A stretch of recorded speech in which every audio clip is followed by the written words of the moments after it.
Regulations concerning worship. If a man's testicles are crushed or his penis is cut off, he may not be admitted to the assembly of the Lord. If a person is illegitimate by birth, neither he nor his descendants for 10 generations may be admitted to the assembly of the Lord. No Ammonite or Moabite or any of their descendants for 10 generations may be admitted to the assembly of the Lord. These nations did not welcome you with food and water when you came out of Egypt. Instead, they hired Balaam son of Beor from Pether in distant Aram-naharaim to curse you. But the Lord your God refused to listen to Balaam. He turned the intended curse into a blessing, because the Lord your God loves you. As long as you live, you must never promote the welfare and prosperity of the Ammonites or Moabites. Do not detest the Edomites or the Egyptians, because the Edomites are your relatives and you lived as foreigners among the Egyptians. The 3rd generation of Edomites and Egyptians may enter the assembly of the Lord. Miscellaneous regulations. When you go to war against your enemies, be sure to stay away from anything that is impure. Any man who becomes ceremonially defiled because of a nocturnal emission must leave the camp and stay away all day. Toward evening he must bathe himself, and at sunset he may return to the camp. You must have a designated area outside the camp where you can go to relieve yourself.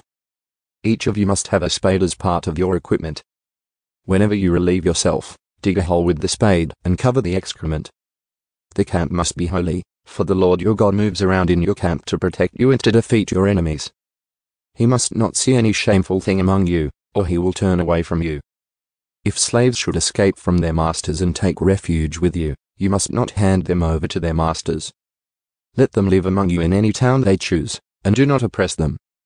No Israelite, whether man or woman, may become a temple prostitute.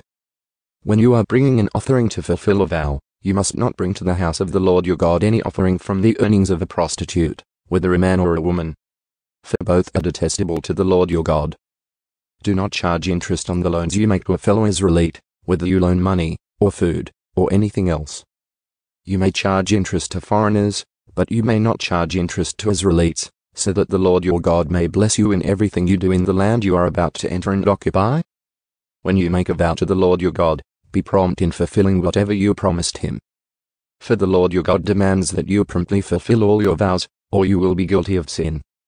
However, it is not a sin to refrain from making a vow. But once you have voluntarily made a vow, be careful to fulfill your promise to the Lord your God.